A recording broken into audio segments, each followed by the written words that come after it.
Religion has profoundly influenced the sweeping American narrative, perhaps more than any other force in our history, from the time before European colonization to the present. The startup National Museum of American Religion is working to build a museum in the nation's capital that will share the story of what religion has done to America and what America has done to religion, inviting all to explore the role of religion in shaping the social, political, economic, and cultural lives of Americans and thus America itself. Join our host, Chris Stevenson, for Season 2 of our podcast series, Religion in the American Experience, as we follow scholars deep into America's religious history and learn how it can inform and animate us as citizens grappling with complex questions of governance and American purpose in the 21st century. Episodes will be released every Monday on Apple Podcast and Spotify. Register for notifications on our website, www.storyofamericanreligion.org, under the Sign Up tab. Welcome to Religion in the American Experience, a podcast series of the Digital First National Museum of American Religion, an institution dedicated to telling the profound story of what religion has done to America and what America has done to religion, including the establishment of the revolutionary and indispensable idea of religious freedom as a governing principle. Listeners, thank you for joining us. And to join the museum effort officially and to receive, with a $200 donation, a signed copy of When Sorrow Comes, a book by Melissa Mathis about sermons that have come to the aid of America during times of national crisis, go to whensorrowcomes.subscribemenow.com. Again, that's whensorrowcomes.subscribemenow.com. America is a nation of immigrants, except for the Indigenous Peoples who were here before European colonization, and the Africans brought here against their will and sold as enslaved persons. I just read this in a newspaper a few days ago, quote, "Administration is short of shelter space amid overwhelming immigration surge. Record number of unaccompanied minors being held in adult cells far longer than legally allowed," close quote. This morning's paper had another front-page piece on the surge at our southern border. Immigration reform is a major policy task of the current administration and of several previous administrations. It is also important to note that there has been a recent rise in attacks against Asian Americans, which was addressed in an editorial of a major national newspaper over the weekend. The museum feels that a better understanding of how religious beliefs have influenced the attitudes and government policies towards immigrants throughout U.S. history can benefit all of us in our present moment. Today, we have a panel of fantastic scholars who will help us do a deep dive into this subject.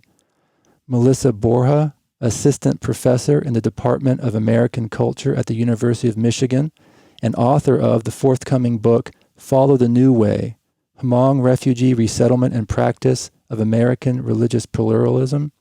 Grace Yukich, Professor of Sociology at Quinnipiac University and author of One Family Under God, Immigration Politics and Progressive Religion in America. Fenggang Yang, Professor of Sociology at Purdue University and author of Chinese Christians in America, Conversion, Assimilation, and Adhesive Identities. Sherry Rabin, Assistant Professor of Jewish Studies and Religion at Oberlin College, and author of Jews on the Frontier, Religion and Mobility in 19th Century America. Christy Nabhan Warren, Professor and Chair in Catholic Studies at the University of Iowa and author of the forthcoming book, Meatpacking America, Immigration Reform and the Waning of Mainline Protestantism. I'm sorry, that's the wrong book. Her book is Meatpacking America, How Migration, Work, and Faith Unite and Divide the Heartland. And finally, Nick Pruitt, Assistant Professor of History at Eastern Nazarene College and author of the forthcoming book, Open Hearts, Closed Doors, Immigration Reform and the Waning of Mainline Protestantism. Thank you each for being with us today. The time is short and we need your help, so let's jump in. By the way, listeners, there will be a Q&A in the middle of the hour for a few minutes and then for the last 10 minutes. So please ask your questions, if you have any, via the chat function. Any questions that we do not answer on this webinar, we will then answer via email. Okay, first, from each of you, I think the listeners could benefit from an opening statement about what religion's role has been historically in American immigration over our history. Melissa, let's go ahead and have you start with that. Thank you so much. This is such an important topic and so timely. Now, I'm trained as an immigration historian first and foremost, and only began to study religion later in my career. So I'm really grateful to ground this conversation first in the perspective of immigration policy and immigration history. And one thing I will point out, actually, I want to make two very basic points that I think it's useful to center our conversation. And the first is that throughout US history, religious hostility has been a powerful force behind xenophobic and nativist movements that aim to restrict and exclude immigrants. Religious difference is actually one of the primary reasons why white Christian Americans have perceived particular ethnic and religious groups as dangerous immigrant groups. My second point is something that I think that immigration scholars really could pay more attention to, which is the fact that religion, and not just race and class and gender, has been a force behind shaping immigration exclusions and restrictions. These things are, of course, very intertwined. We can't talk about race without talking about religion. But lots of times immigration laws, even if they're explicitly about race, have religion as part of its dimensions. So immigration laws have often had very disparate religious impact, favoring Christians, especially Protestant Christians, over other groups. Put another way, secular immigration laws that appear to have nothing to do with religion actually function as instruments of religious restriction and exclusion and have acted as tools of maintaining Protestant Christian power. And this goes for centuries, looking back at the early 19th century with anti-Catholic sentiment and how that animated state-level exclusion and restriction of Irish immigrants, to the anti-heathen sentiment that animated Chinese exclusion, the anti-Semitism that shaped the 1924 Johnson-Reed Act, and most recently, Trump's travel ban, popularly known as the Muslim ban. So I think this is a really fruitful discussion, an opportunity for us to bring these two fields of immigration history and religious history together. Thank you, Melissa. Fantastic. Feng Gang, why don't you give your opening statement? All right. Thank you, Chris. Actually, earlier in email, you asked a question.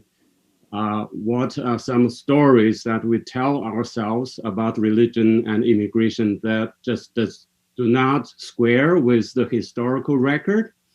I would say one of such stories scholars and the media keep telling the public is that American religion has become de-Christianized because post-1965 new immigrants have brought many other kinds of religions. But that is not exactly the case. Actually, the most important change is the de-Europeanization of American Christianity.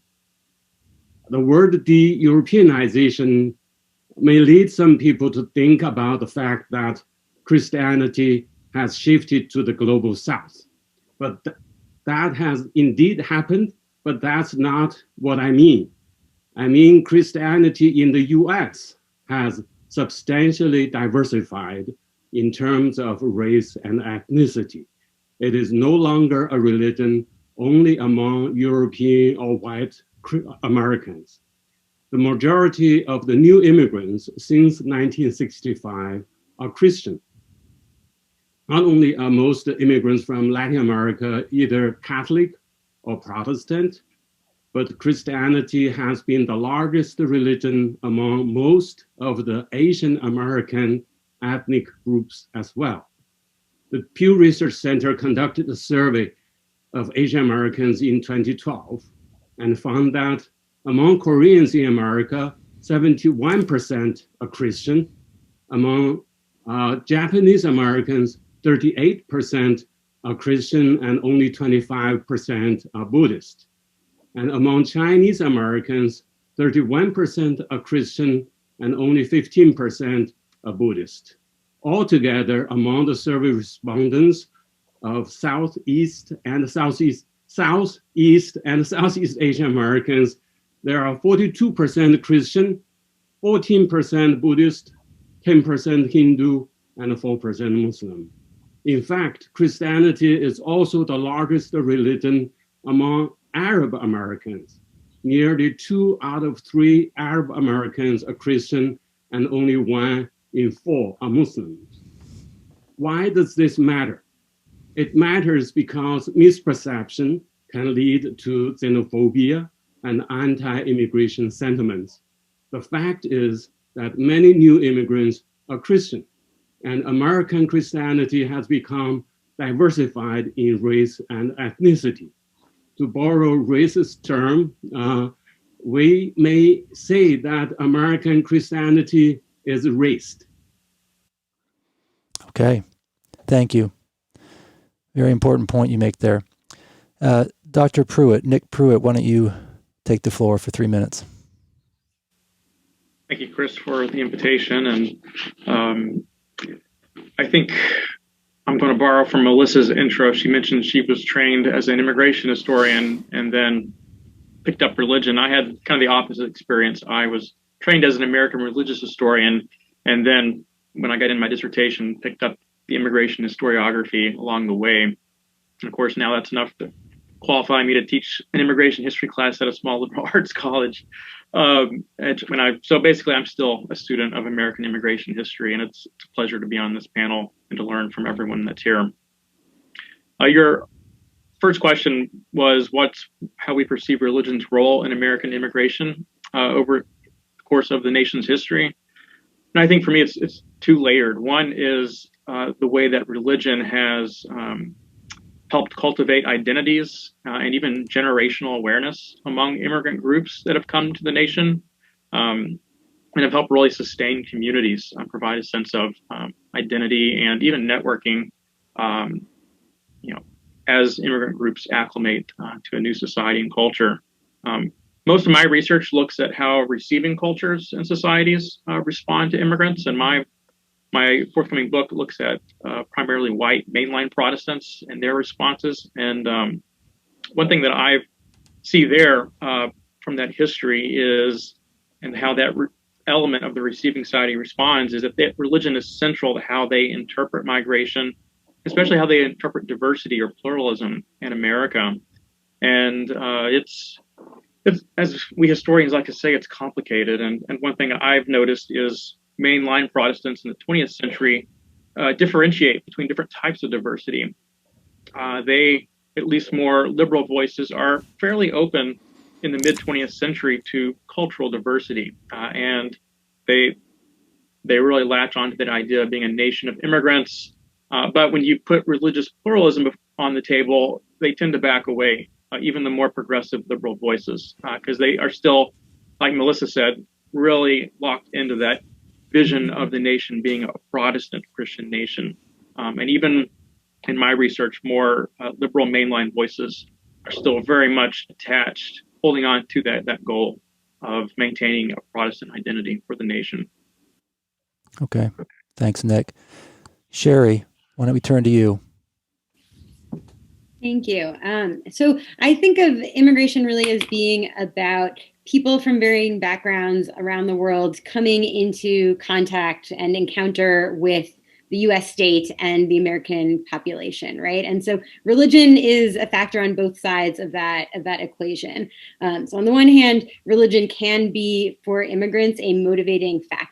And actually, right, the name of this event is God Says Come or God Says Go. And actually, looking back through my sources, I found an antebellum Jewish peddler who said, God led me to make up my mind to come to America, which I thought was great. There's that extra step of God led me to then make up my own mind to come to America, which I think does get at the sort of complexities, right? Like religious freedom is a motivating factor in some senses, but it's rarely sort of that cut and dry and simple, especially for Jewish immigrants in the 19th and 20th century who were coming from places where they were kind of legally classified as Jews and restricted in various ways as Jews in ways that went beyond sort of matters of religion alone.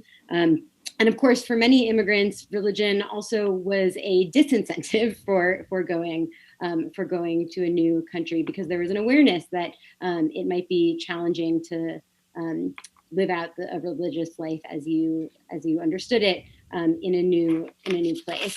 And similarly, religion can be a sort of salve for immigrants, right? It can help ease the pains of immigration, but it can also contribute to angst and anxiety and sort of troubles, what Robert Orsi calls the inner history of immigration. So that same man who God led him to make up his mind complains in that same letter that a man who does not want to violate Sabbaths and holidays nor to eat forbidden foods cannot earn a livelihood for his family, right? So his religious convictions are creating problems for his integration. And on the flip side, and towards some of what Melissa was saying, right, religion definitely also shapes U.S. policy and public attitudes in various ways. And I did bring a little show and tell that I'll put for everybody in the chat. It's a late 19th century, 1896 cartoon called The Stranger at Our Gate. And you see Uncle Sam sort of holding his nose at a poor looking immigrant who's carrying with him all sorts of baggage like poverty, disease, superstition, and Sabbath desecration. So it's clear there that Jews' religious difference is sort of piling on to other understandings of Jewish difference to influence public opinion. And you see that also in the debates about immigration restriction in the early 20th century. There's a fascinating book called Quarantine by Howard Markel, which talks about this sort of forgotten incident in 1892 when there was a cholera epidemic that basically got blamed on Russian Jewish immigrants. And he describes New York public health officials instituting a quarantine by ethnicity, which I think we can also interpret as quarantine by religion. And I found that study and that kind of incident really, really fruitful and important to think about in our particular moment. Okay, great. Thank you, Sherry. Grace, give us your opening statement. Hi, so thanks for having me here. It's a pleasure to be here with all of you. So I'm a sociologist. I'm not a historian. So I can speak a little bit to the history because I do teach about it, and certainly it undergirds what I think about and write about. But most of my work has been on religion and immigration in the contemporary landscape in the U.S. So my book, One Family Under God, really focused on some of the ways that people who, primarily white American Christians, but people who perceive themselves as allies to immigrants and want to do something to make a difference in immigration policy and immigrants' lives in the US, the ways that they think about the religious changes that need to happen in order for immigrants to feel that they belong and to be treated as though they belong by the state. So the book really focuses on some of the actions and policies that those groups advocate for in order to try to shift the religious minds of their fellow Christians, or in some cases fellow Jews. There's very few other people who are members of other religious traditions that are a part of the movement that I studied. So I think that really brings out the intersection of religion and race and immigrant identity in a powerful way that for the people who I talked to and who I studied, they really couldn't think about shifting immigration policy without also thinking about shifting what it means to be religious in America. And that it's not, moving from a more Christian nationalist and white Christian nationalist specifically viewpoint to one that's more religiously global. So that's something that I think a lot about. I also was looking before I jumped on today at some recent data from PRI, the Polling Institute, that came out in January. And so it's some of the most recent data we have on Americans' attitudes towards immigration and how those are different according to different religious traditions. And a lot of it is what you would expect if you're someone who's listening to this webinar, which is that, most Americans do support, for example, DACA, some kind of legal pathway to to citizenship for people who are brought to the US as children and are undocumented. So most Americans do support that. So it's about 66%. But the lowest percent support is among white evangelical Protestants. So only about 52% of white evangelical Protestants support something like DACA. And the range goes up to a high of 74% supporting DACA among Black Protestants and people who are unaffiliated. So there is, quite a range there, with white evangelicals having the least support for a policy like DACA. I also just want to note that I think, we still often hear people talk about animosity between Black Americans and immigrants.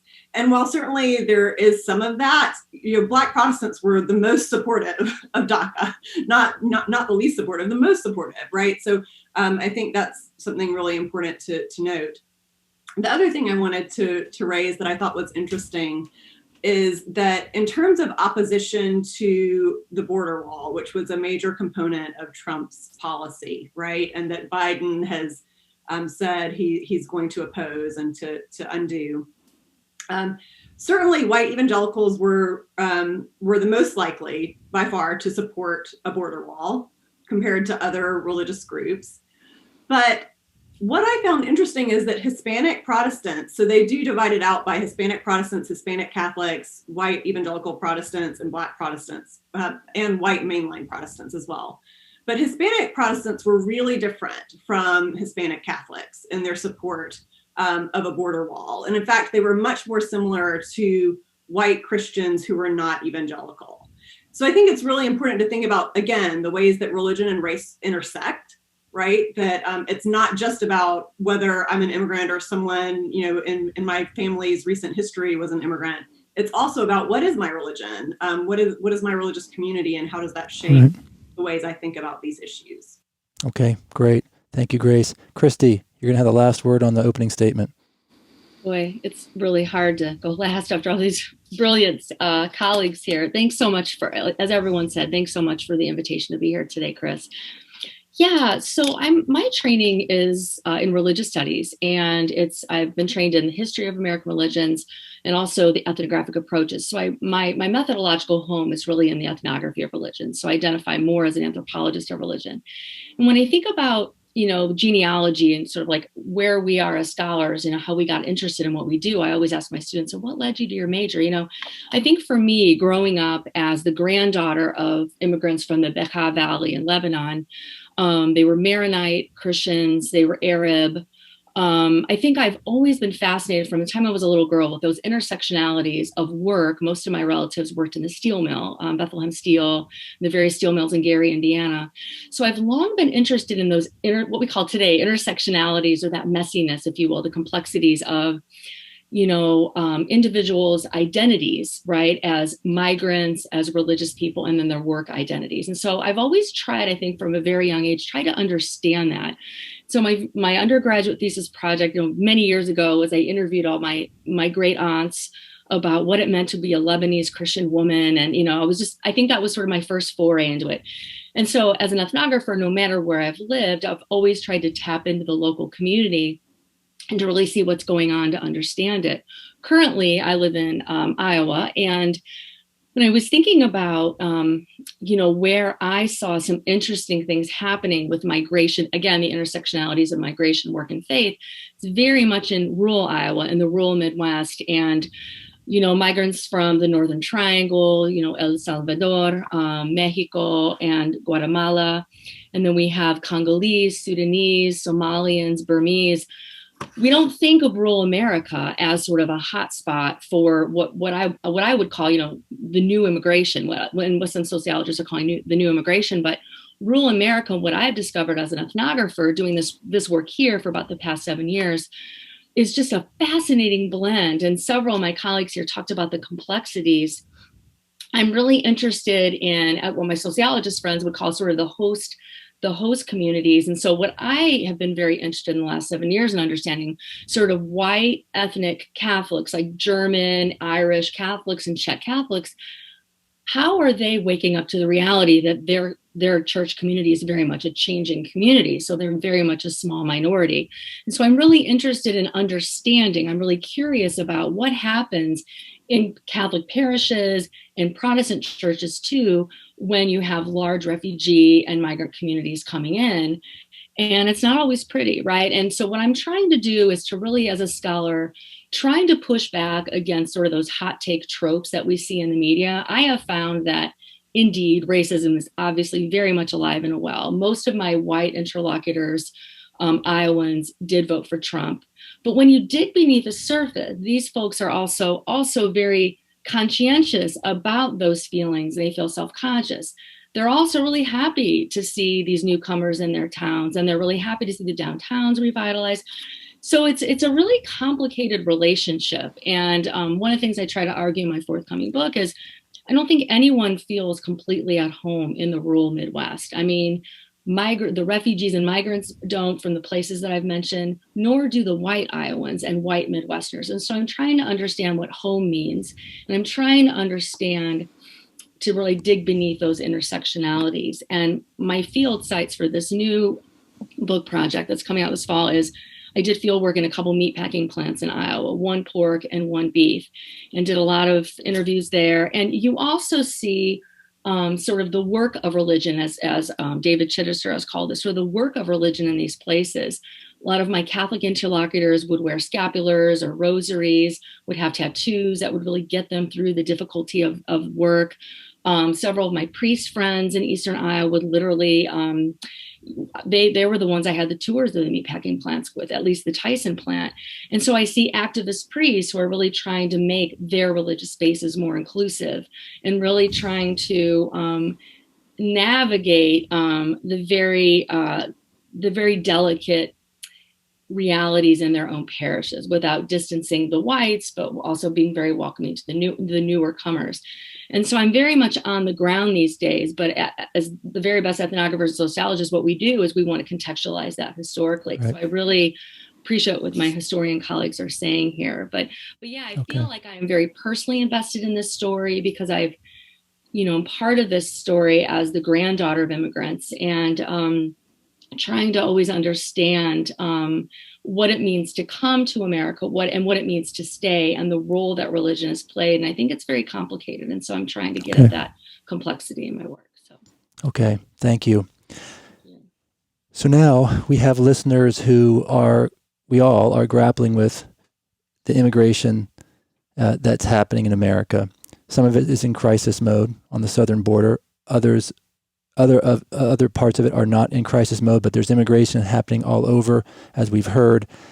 What are some stories that we tell ourselves about religion and immigration that just don't square with the historical record? And keep in your mind our listeners as we try to participate in the public square with these debates about immigration policy. Another way to put it is, what are we missing? So I'm going to ask that question first to Nick Pruitt, and then people can just jump in. We'll battle this question for a few minutes. Nick, why don't you share with us what you're thinking here? Sure. Yeah, I've been thinking through that question. One thing I find, I think our current historical record overlooks, is this expectation that we have a kind of a triumphalist history when it comes to immigration policy in the 20th century. What I've discovered studying 20th century history is liberal policies don't always equal pro-immigration policies. So for instance, to give you an example from my research, white mainline Protestants were very opposed immediately after 1924 to Japanese exclusion. But their hope was that Japanese immigrants would be given the same quota that other Asian immigrant groups were given. Or they weren't even being given quotas. Let me correct myself. Asian exclusion was in place. Japanese immigrants were excluded. Mainline Protestants were saying Japanese immigrants should be given a quota, but it should be basically a small token quota. And so part of me is like, great, you're advocating for the end of Asian exclusion, or at least Japanese exclusion, but your alternative is just a meager quota. And so they really bought into that system.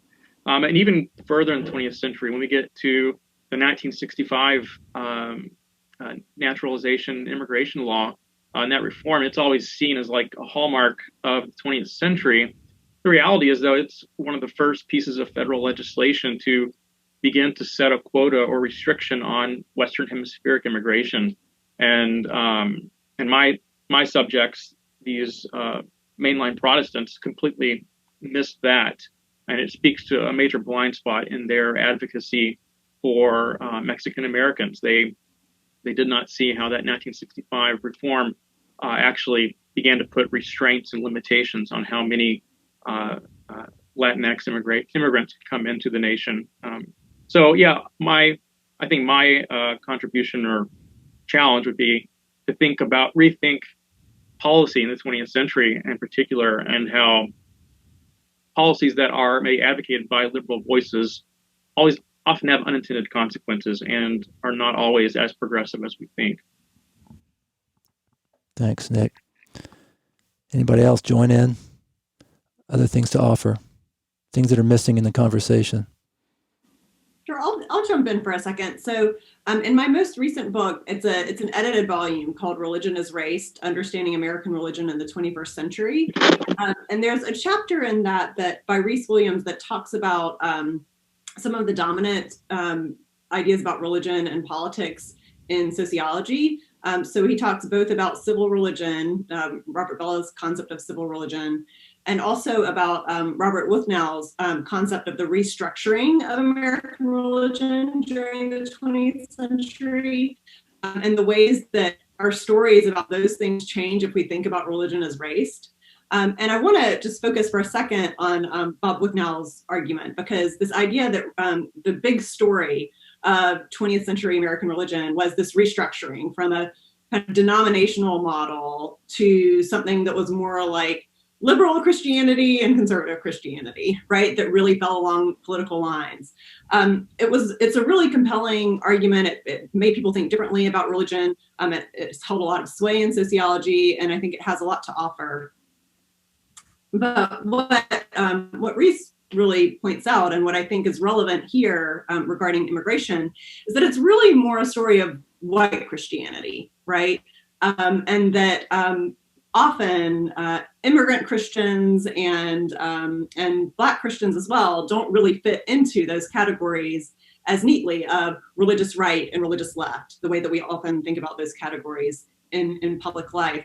So, the Thing Gang made this point earlier, and I think it's a really important point, which is that people often think about the big shift in terms of religion and immigration as one that's moving from Christianity to a more religiously pluralist society. And there is some of that happening for sure, but really the shift, the important shift is the shift from a Christianity that's primarily white, also to a lesser extent Black, but certainly in terms of power, primarily white, right?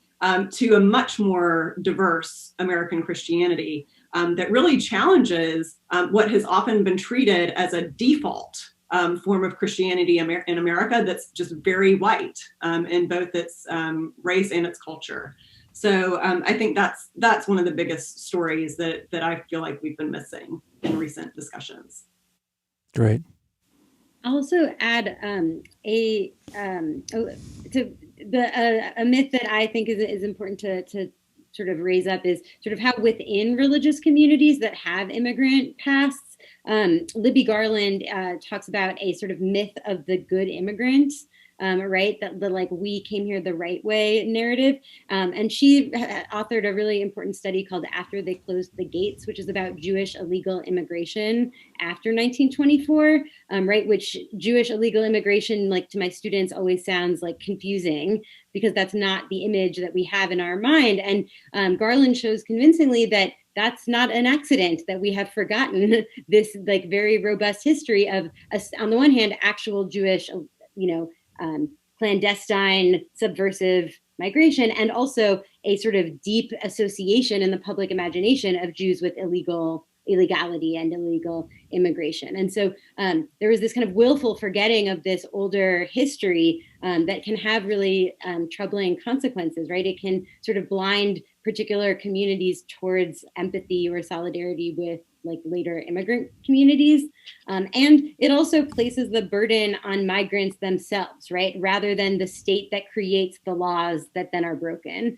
So I'll put that link in the chat to her book, because I think it's helpful in thinking about sort of the stories we tell and sort of these narratives about illegality and how they're created by the state that creates the laws, not the individual human beings doing what human beings have done for millennia, which is move to seek out new and better situations and opportunities.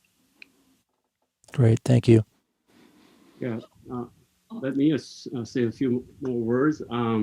Thinking about the history of immigration in the U.S., the Chinese were the first ethnic group excluded. Right, the 1882 Chinese Exclusion Act prohibited Chinese coming to the U.S. Then, in the following several decades, there increased anti-immigration sentiments. Eventually, by 1924, immigration was very much cut off, even those from Europe. Then it took several other decades to coming back. Then in the 1965, then there's new immigration law. Talking about religion, I think about this. For the previous wave of immigrants from Europe, many Catholics, Jews, and Orthodox Christians came. And there were anti-Catholic, anti-Jewish sentiments. It took many decades for Americans and the new immigrants to observe and to adapt to each other and melt into the melting pot, if we can still use that metaphor, and then form the so-called Judeo-Christian culture as the American culture. Will Herberg talked about the Protestant, Catholic, and Jew. Right? That's really, this new cultural identity had not been achieved until the mid-20th century. Then it began to welcome new immigrants from Asia, from Latin America.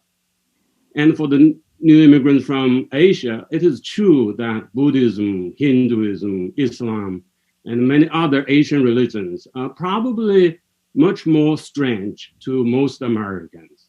So it may take longer time to absorb into the American culture. But I would say actually this is happening.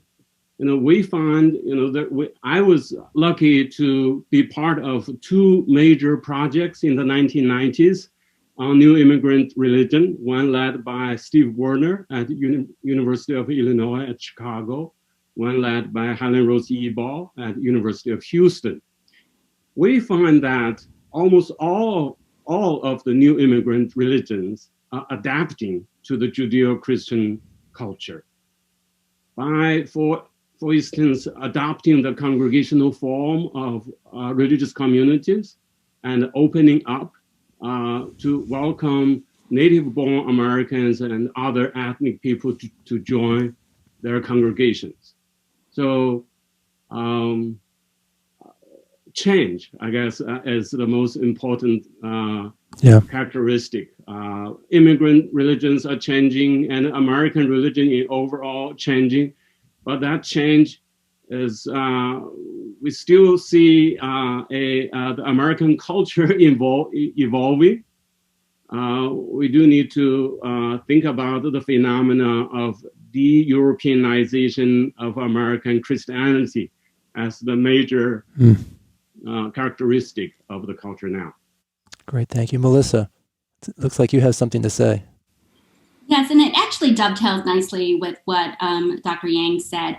So I think one myth that's very common in what children learn in their schools is that America is the land of the religiously free. And I think about how often we center our religious history on this story of pilgrims seeking religious freedom in America. And I think the reality is that for a lot of immigrants, the United States and America is not experienced as a place of religious freedom. So there are lots of examples we can point to. For example, white Christian Americans actively working to prevent the presence of non-Christian congregations and communities in their neighborhoods and cities, people using zoning laws to prevent the building of new houses of worships, gurdwaras, temples, mosques. These have caused controversies all across the country. And even if groups are able to secure the building permits for building these houses of worship, they've faced harassment and intimidation by their neighbors.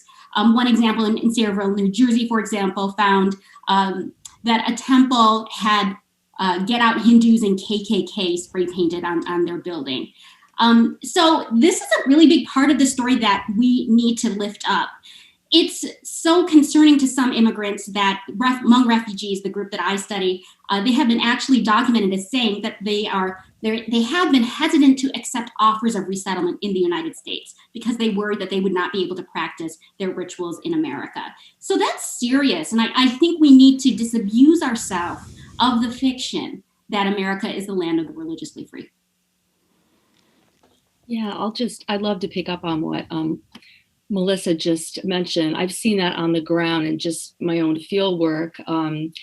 There's been a lot of, mostly in Catholic parishes, there's been a lot of really great literature on what do we call today's parishes? Are they blended? Are they shared parishes? What are they? And I think a lot of it is actually a bit romanticized. And I think that what I've seen is really, in many ways, de facto segregated parishes. I mean, we've got very small groups of white Catholics, and then we've got much larger groups of Central American Catholics. And I think this is not just a Midwestern or Iowa thing. This is becoming a nationwide phenomenon. And I'd like to call this the parish basement sort of female politics. So I would be sitting down there having coffee and donuts with my white Catholic interlocutors.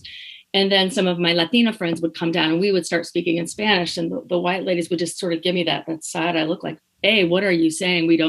None of them have bothered. I mean, that's a little harsh, but there's not been a lot of effort to learn Spanish, let's say. But on the other hand, you have Spanish-speaking Catholics who go to the English-speaking Mass, but you don't have English-speaking Catholics going to the Spanish-speaking Mass. I've always like the only one there. And so I think that a lot of the language that we use as scholars, I think, really kind of furthers this myth in some ways, and and de-emphasizes the very real micro and macro aggressions that, in my experience, at least, the Central American and some Burmese and African Protestants and Catholics are experiencing in their churches. They're being made to feel that you can go here maybe until you build your own spaces, which indeed the Burmese Methodists have done in Columbus Junction, Iowa. They saved up and they built their own space. And it's all in their native foods, native languages, not dialects.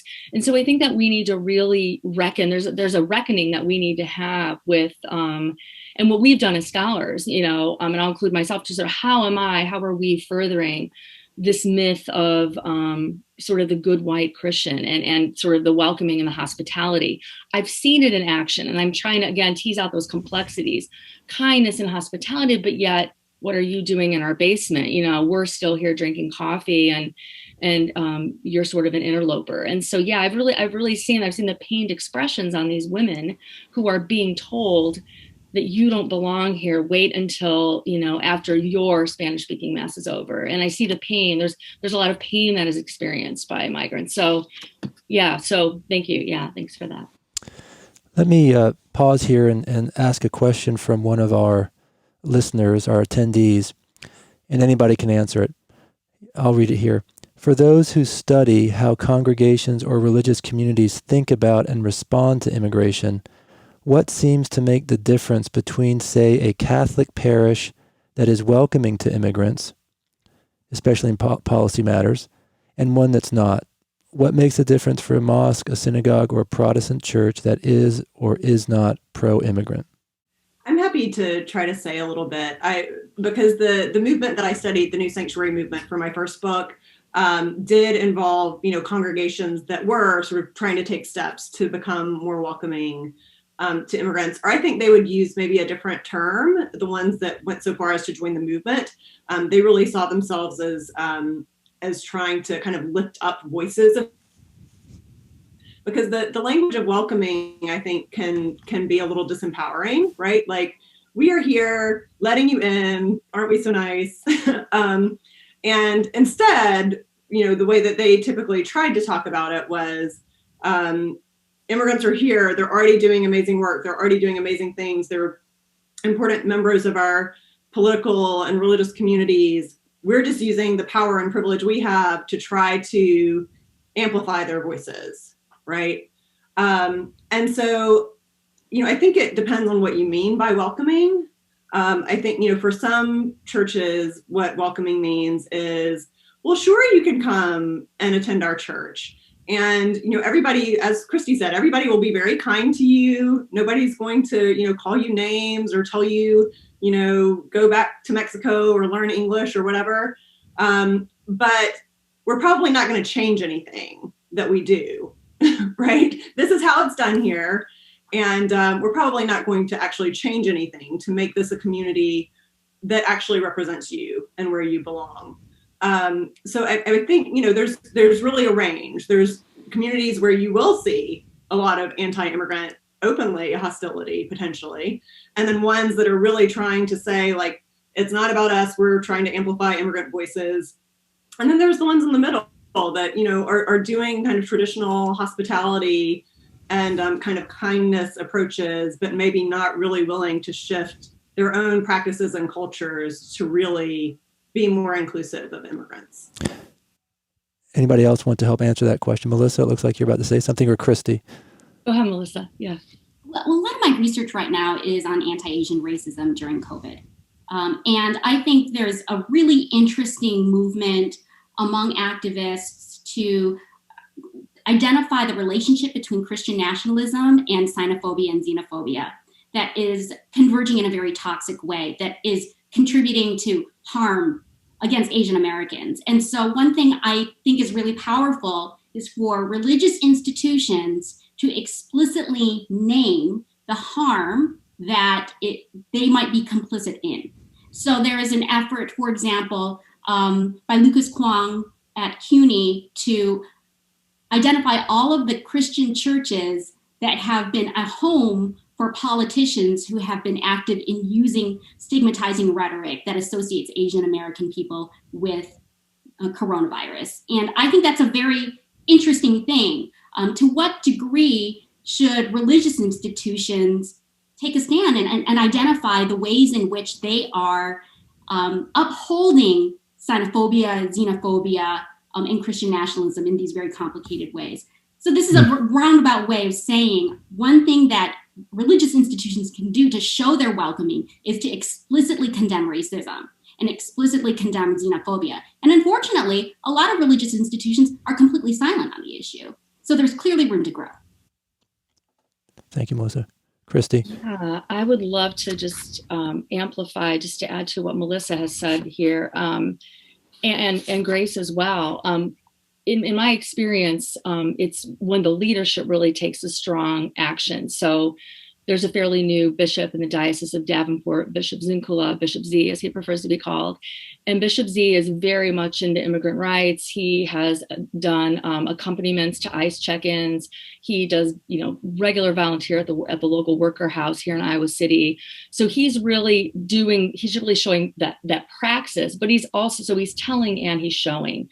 And I think that he is really empowered. I've seen the ways that his leadership and his doing and saying, how he's really empowered, parish priests around Eastern Iowa, Central and Western Iowa, because they see that their bishop is really taking action. And it's led them to start doing some things like ICE awareness training, partnering up with folks even at the meatpacking plants with ICE awareness, and doing these really fascinating partnerships. So I think from the Catholic studies side, from the Catholic Church side, I've seen when bishops are very vocal and are doing the work, the priests under them feel empowered to say some of the things, and not just in their homilies, but actually doing it out in the public. And so I've been heartened by that.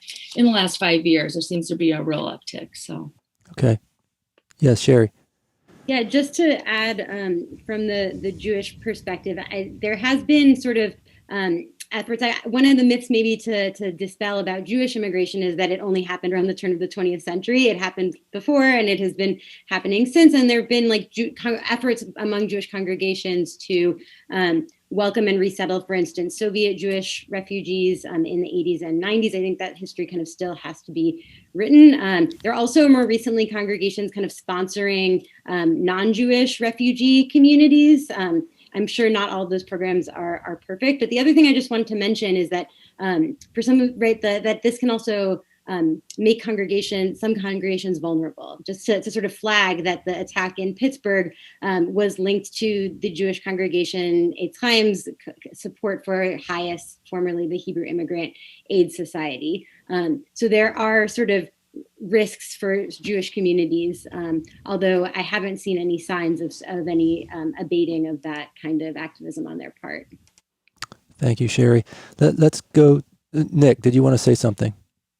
Oh, just very briefly, I just want to echo in terms of like trying to indicate where a church is at. I think Christian nationalism is huge, and I think it's important to look at the material culture in that church as well. What flags are up in the sanctuary? And also, how are they treating certain holidays throughout the year? I think we often, or I think most white Christian Americans overlook how much white Christian nationalism has been entrenched in even our church practice. So I think that's another factor to remember. Great point. Thank you. Let's go to a second question, and then we'll probably wrap up with the last one to each of you. Let me read it. I take Melissa's point about many immigrants not experiencing religious freedom, but rather than the analysis being that religious freedom is a myth or not total or incomplete, couldn't we instead use that to understand religious freedom as, in practice, if not inherently, limited and exclusive? In other words, is that a failure of religious freedom, or is that just how it works? I think it's a great question. I may jump in and address that. And I completely agree with the questioner's comments that, religious freedom as a discourse is inherently limited and exclusive because you have to be able to claim a religion in the first place. And I think the point that was made earlier about the congregational form that Dr. Yang made, well, one thing that happens when a lot of immigrant groups come to the United States is they have to conform to the terms of religion. And these terms of religion are Protestant-centric. And you have to, even if you didn't organize yourself in congregations before or have a clergy before or call yourself a religion before, you have to do so in the United States in order to get the benefits of the First Amendment. And so, I do think it's very problematic. We all know as religion scholars, the category of religion itself is very unstable, very problematic. And so religious freedom discourses in practice and inherently, I agree, are limited and exclusive. Okay. Thank you, Melissa. Anybody else on that point before we move on? Okay. I think we need to understand religious freedom at different levels. At the institutional level, that's the basic setup in the U.S., right? So the free exercise of any religion and no establishment of religion. And then there's a cultural understanding. What is religion?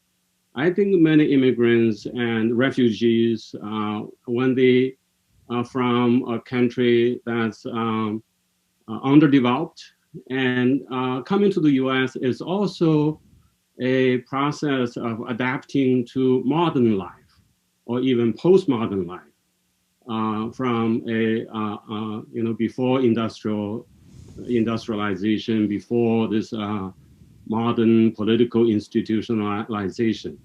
So yes, there are adaptation necessary in this process, and it's a process of negotiation. I think in the U.S., what is American religion has evolved. It started with the Protestant dominance. Again, it took so many decades to reach the point by the mid-20th century when Jews were very much accepted and Catholics accepted, even though there's still remaining anti-Semitism, anti-Catholicism, and of course, and other religions too. So it takes time to blend in, to form a new culture. And since the 1960s, there are a lot of new different religions that have come in. I think it takes time. Of course, during the process, there will be conflicts, there will be problems, but I'm more optimistic about that because of the institutional setup of religious freedom principle. Actually, I want to say a different aspect. When we studied, my study focused on immigrant religious congregations, communities, not the white or Catholic Protestant congregations. And some of the immigrant congregations wanted to open up and welcome native-born Americans or white Americans. Right? There are Chinese Buddhist temple really strongly encouraged to welcome white Americans, and there is a Chinese church, Protestant church, planted the church and drop off their Chinese label. It's a community church. And the pastor said, we want to reach out to the community. It doesn't matter what's their race. And so we want to welcome everyone. But 20 years later, I think there's still very few white Americans joining churches that led by Asian pastors, right? So there, of course, is racial issue, ethnicity issue, foreign language issue, or other languages issue.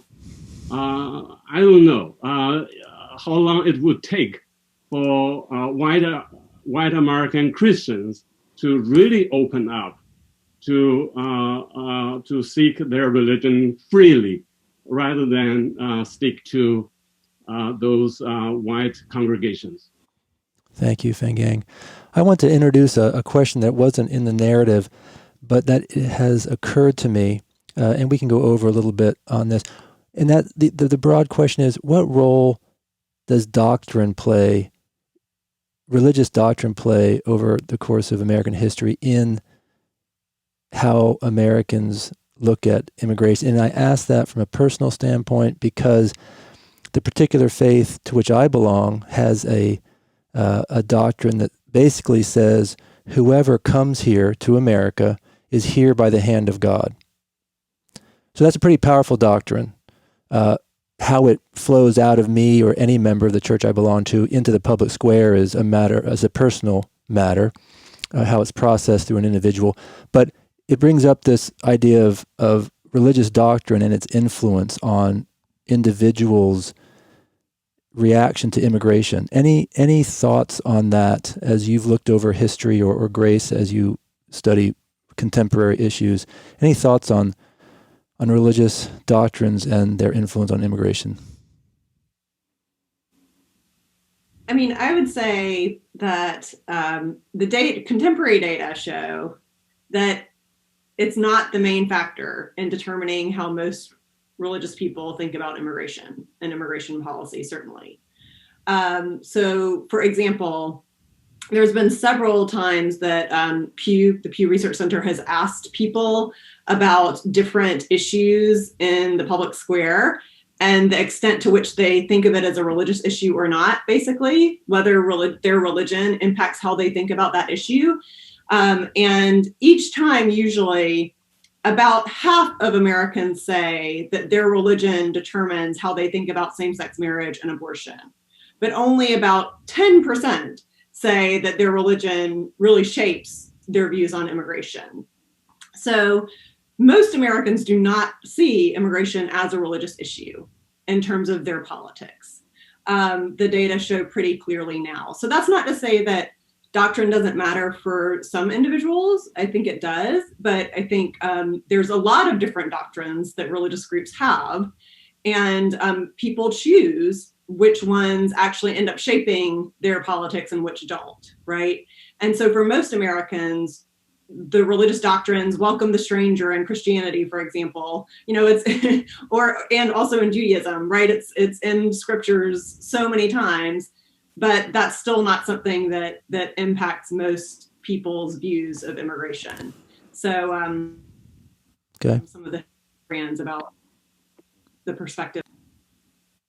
Thanks, Grace. Anybody else on that? Nick? That's fascinating to hear that, Grace. And I'm thinking in my head, like my subjects from like 80 years ago, it really surprised me how much, particularly denominational identity, framed the way that like white mainline Protestants responded to immigrant groups. In particular, certain denominations felt there were certain immigrant groups that were a better fit into their church. So the Episcopal Church here in the United States really gravitated towards missions work and cooperation with different Orthodox groups. And sometimes this was done as like an evangelistic tool, and sometimes it was more of just simple cooperation. There's a really beautiful example in New York City in the 30s. Tragically, there was a Armenian archbishop who was assassinated, and the Episcopal Church in New York City opened up their sanctuary for the funeral for the Armenian community. But I've seen the Presbyterians kind of eyeing the Hungarian Reformed Church. I think Baptists will take anyone who supports religious freedom. But it's interesting, about 100 years ago, these arguments of denominational sympathies with certain immigrant groups. And for me, the receiving culture, at least 100 years ago, seemed to take their religious identities and even doctrine pretty seriously. Thanks, Nick. Christy? Yeah, just really quickly wanted to follow up on what Grace and Nick were saying. I think when I think about just all the different conversations and interviews I've had with refugees here in Iowa over the last 7 years, from the refugee and migrant perspective, I'm not sure if it's so much as like an official doctrine that's driving them as their own personal relationship with God or La Virgen. And so the Latinas, and when I say Latina, it's most, Central American, Guatemalan, from a couple different dialect groups, Canjobal speaking mostly, to some Salvadoran women, mostly Mexicanas from Mexico. When they would say, like, what brought you here? It was God spoke to me. La Virgen was protecting me on my journey over La Bestia, and through all the very violent encounters that several of these women were raped on the journey, and they came because they felt like God was speaking to them, and La Virgen, and for their children, and so La Virgen wanted me to come to los Estados Unidos to have a better life for my children. So, yeah, I mean, I hadn't thought about it like. I wouldn't think that, it wasn't necessarily doctrine. It was like it was just this personal calling. I'm thinking of Tanya Luhrmann's work, her beautiful work on When God Speaks, her sociological work, and psychological work. I think for my interlocutors, men and women, it's not just women. It was God was talking to them, this personal piety.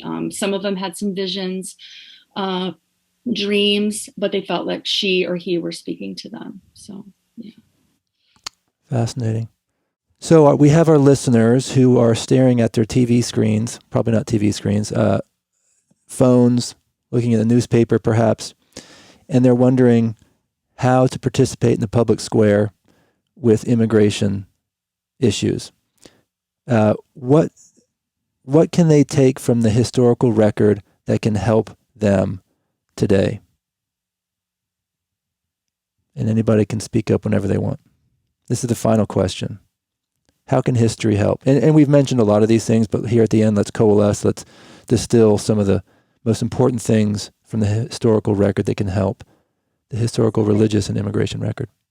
One thing that we haven't explicitly talked about, but just I always think is important to remember is how recent immigration restriction is in American history. It was not sort of inevitable or eternal. So I think keeping in mind the contingency and recency of those restrictions, and also their real history of religious discrimination. It's really important to keep in mind not only what policies say on the surface, but what's the sort of implicit within them, and also what are their impacts. So I think, looking at policy with a critical eye, having empathy for human beings.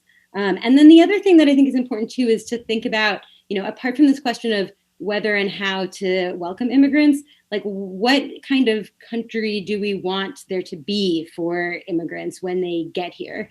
And I think history offers a lot of examples of where there have been missteps, right? Where life has been harder for immigrants, and especially immigrants from religious minority communities, than it had to be. And I think that should lead to some real soul searching for the country as a whole. Great. Thank you. Others? Christy? I really love what Sherry said. For me, it's all about empathy, understanding. And I have those narratives in my own family. Well, the Al-Nabhanis, before it was Americanized to Nabhan, we came over the right way. It's like, well, let's look at that. So I think trying to, genealogy is really popular now, right? Genealogy, 23andMe, everyone wants to know like from where they come from and where their ancestors are. And everyone's it seems like it's really popular to try to understand where we come from and when our people came over our families, right?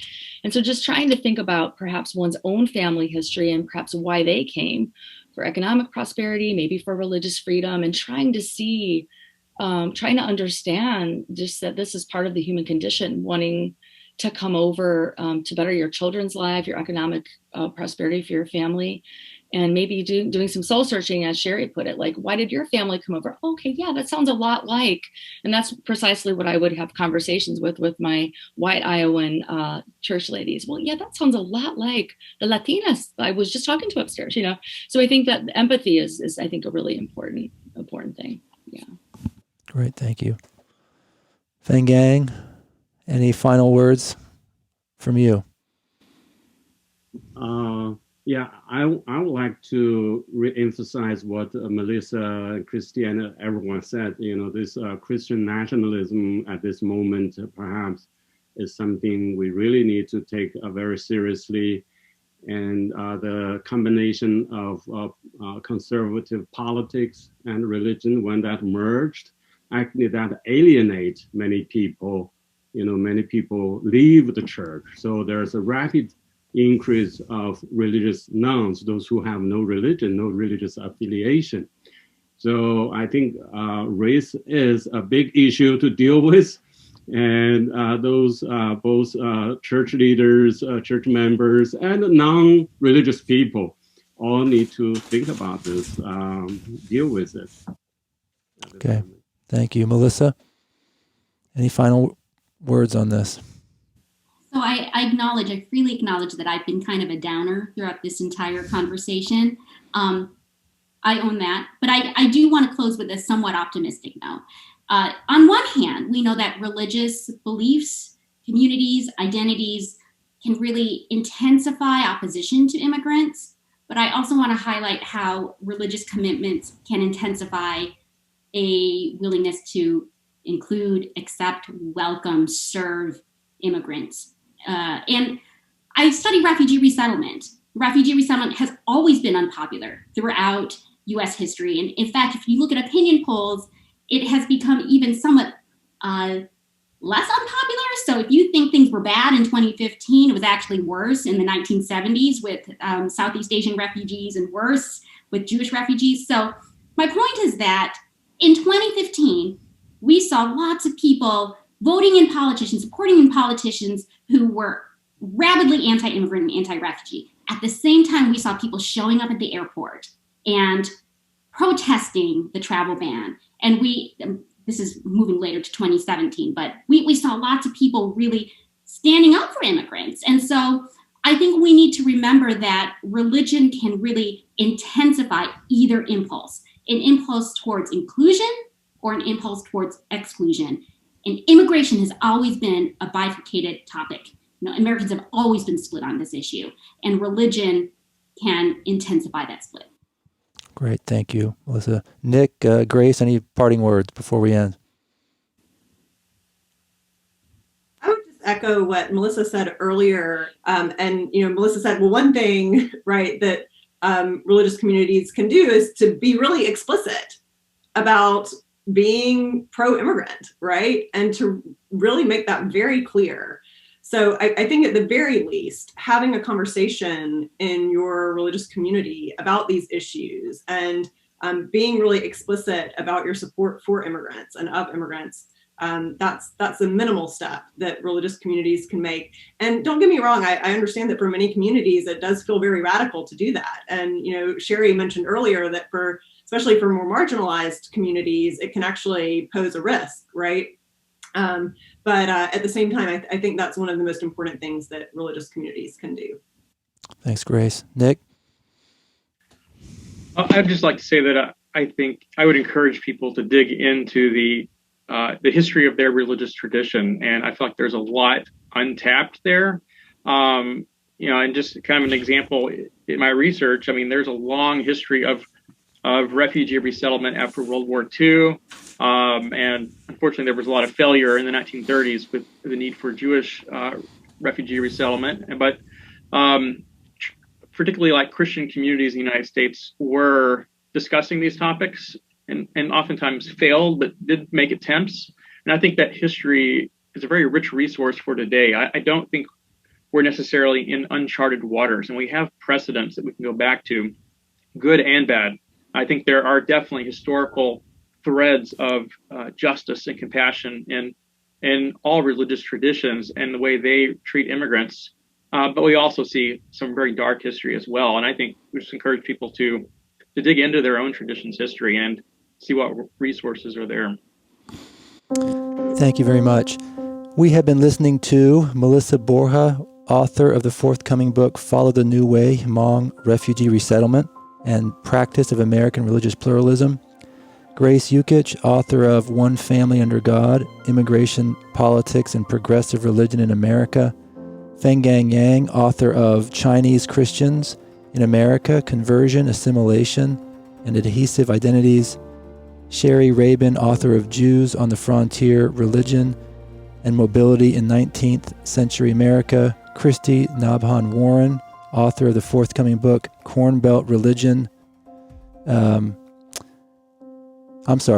Forthcoming book, new name, she said, Meatpacking America, How Migration, Work, and Faith Unite and Divide the Heartland. And Nick Pruitt, author of the forthcoming book, Open Hearts, Closed Doors, Immigration Reform and the Waning of Mainline Protestantism. The startup Digital First National Museum of American Religion is both a place of convening for discussions such as these, such as the one we just had about current national issues that touch on religion, and a nationally recognized center for presenting, interpreting, and educating the public about what religion has done to America and what America has done to religion, including the history of the revolutionary and indispensable idea of religious freedom as a governing principle in the United States. Listeners, once again, go to whensorrowcomes.subscribemenow.com, where you can join the museum cause and for a $200 donation receive a free signed copy of the book When Sorrow Comes by Melissa Mathis, that weaves the moving tale of sermons that have come to the aid of the country during times of American crisis. Melissa, Grace, Fenggang, Sherry, Christy, Nick, thank you so very much for being with us today. You have supplied all of us with information that will help us in the coming days participate with more success in the public square about immigration issues, and at the same time have helped us understand better how religion is at play in the American project. Thank you very, very much. Thank you. Thank you. Thanks. It's been a pleasure. The podcast series, Religion in the American Experience, is a project of the National Museum of American Religion.